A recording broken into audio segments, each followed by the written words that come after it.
আজ বর নিয়ে এসেছিল ট্যাংরা মাছ, আর এই ট্যাংরা মাছের পেটের মধ্যে গাইস ডিম ছিল, যেটা দেখে আই এম তো অবাক, আই এম তো ফিদা হো গয়া ও এম। সো চলো এবার এটাকেই আমি এখন সুন্দর করে রান্না করব, কষা কষে করে ইয়ামি টেস্টি ফ্লেভার বালা। তো প্রথমেই সেই কষ্টের কাজ, মশলাগুলোকে সুন্দর করে বেটে নেব। আর এখানে আমি পেঁয়াজ কাটতে গিয়ে আমার চোখ দিয়ে জল বেরিয়ে গেছিলো, কারণ নতুন পেঁয়াজ তো শালা হেভি ঝাঁজ রাখে।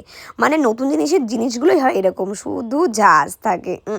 যাদের বোঝা তারা ঠিক বুঝেই যাবে। তো এখানে আমার মশলা বাটা প্রায় কমপ্লিট, হয়েই গেছে। তারপরে আমি এই মাছগুলোকে এক এক করে সুন্দর করে চাকা তেলে ভেজে নিচ্ছিলাম। আর এখানে মাছগুলো যখন ফুটে ফুটে আমার চোখে মুখে কানে নাকে লাগছিল, তখন যে আমি মাছগুলোকে কি গালাগালি দিয়েছিলাম, আমার বরকেও যা গালাগালি করেছি, ওর হাড্ডি পাসলি এক কাট দিয়া মানে। তো মাছগুলো ভাজা হয়ে যাওয়ার পর মশলাটাকে আমি সুন্দর করে কষিয়ে নিয়েছিলাম, তার মধ্যে দিয়ে দিয়েছি গরম জল, আর এখানে বেটে নিচ্ছিলাম গরম মশলা, আর এখানে আমার ধনেপাতা কুচি রেডি। তো যখনই জল ফুটে এসেছিল, তার মধ্যে আমি সুন্দর করে মাছগুলোকে দিয়ে একটুখানি লেবু রসও দিয়ে দিয়েছি, কারণ লেবু রস দিলে এর ফ্লেভারটা একটু অন্য রকমের আসবে, যেটা খেতে ইয়ামি টেস্টি ফ্লেভারওয়ালা চুমু চুমুওয়ালা লাগবে। ও এম জি। সো প্রথমে আমি ধনে পাতাটা দিয়ে দিয়েছি, তার মধ্যে এই যে বাটা গরম মশলাটাকেও অ্যাড করে দিলাম। এবার এটাকে আমি সুন্দর করে নামিয়ে নেব।